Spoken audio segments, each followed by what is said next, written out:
address, request a presentation for the public, and we'll begin from there. Chief? Thank you, Commissioner. Good evening.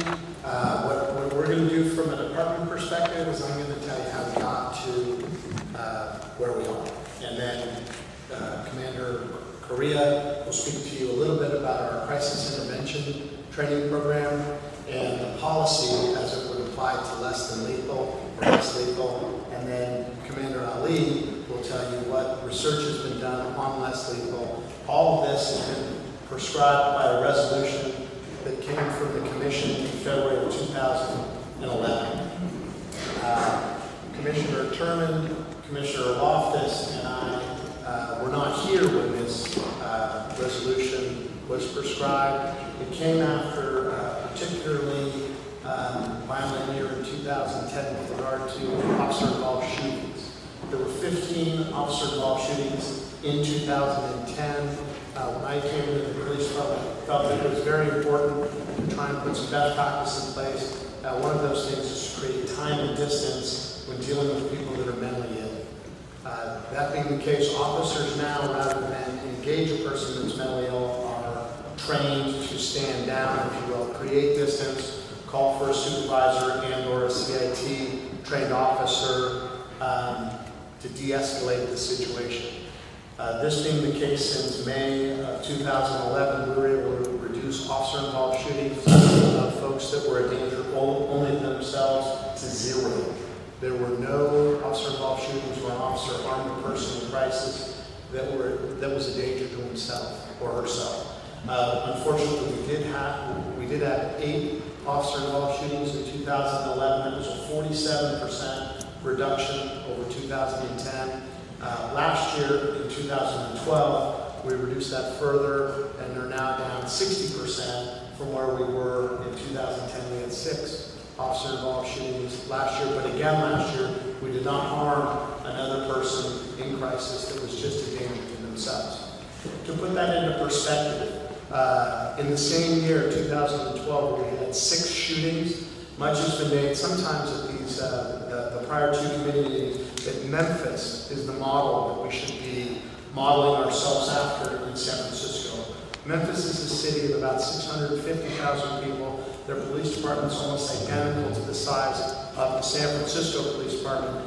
Last year, in 2012, where we had 6 shootings, the Memphis Police Department had 55 officer-involved shootings where they were forced to use deadly force.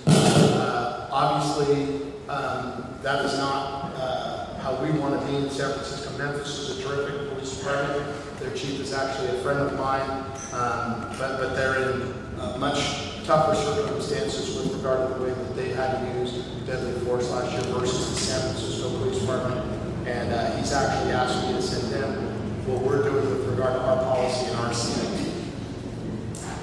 Additionally, we're looking at a lot of the best practices that come. The policy that we arrived at in San Francisco within 30 days of my becoming chief says, effective immediately when responding to the call of an armed person who appears to be suffering from a mental illness or is in an apparent altered mental status, or when officers on view, which means they come upon, or arrive at the scene of a call and learn of an incident involving an armed person who appears to be suffering from a mental illness, the officer shall immediately request a supervisor. That supervisor shall respond.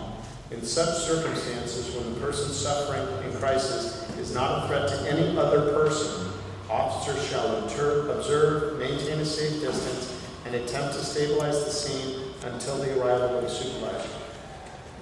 Under no circumstances shall officers jeopardize their own safety or that of another person in attempting to interpret or apply this directive. However, be reminded an officer may not discharge a firearm at a person who presents a danger only to him or herself. This policy has resulted in, over the last 20 some odd months, that officers have not used deadly force on a person in crisis that has been only a danger to themselves. And we're very proud of that, and the officers have done a great job.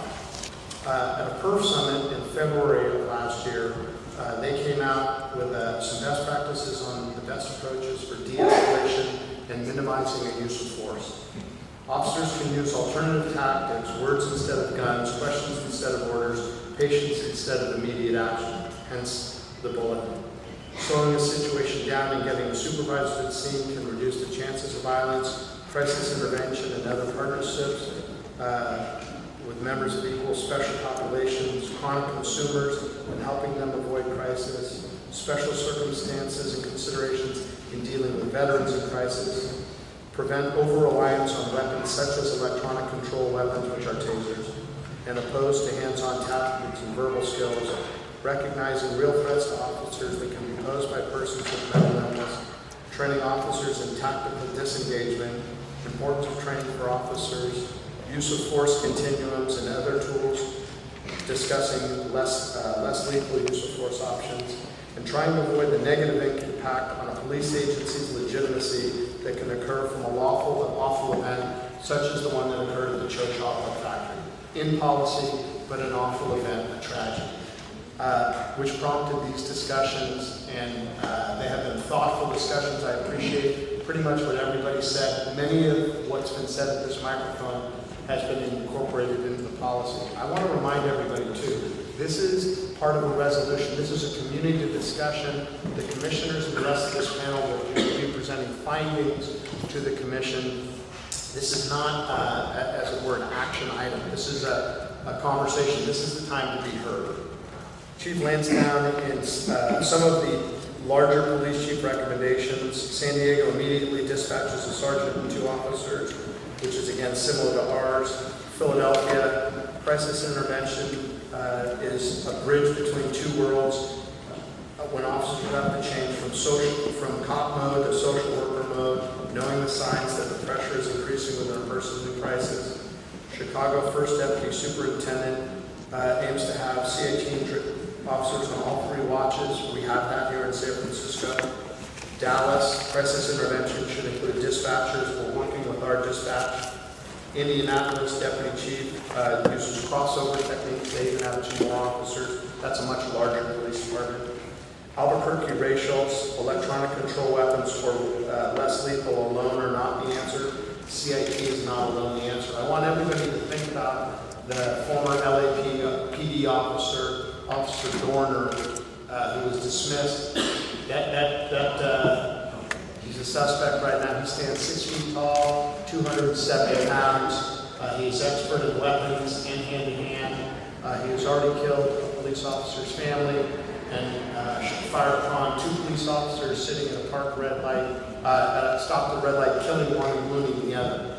As we go about our commentary tonight, I would ask you to think about what you would have a San Francisco police officer do if they came across Dorner. What would we do with the tools that we have right now? What might we do? What other options might be available to us? Please give that some thought. New York City Commissioner James O'Keefe focused on tactics to buy time, and we treat ECW as serious incidents. We, in the proposed policy, as was suggested at one of these meetings, should treat any time that a less lethal is deployed as investigated as we do officer-involved shootings. That would be the case. So again, I thank you for being here. I appreciate everybody's comments. I want to reassure everybody no decision has been made, and there will be thoughtful considerations in presenting the findings before it goes to the commission to decide where we go from there. But I can tell you, for one, as the chief of police, I really do appreciate what's been said in the prior 2 meetings.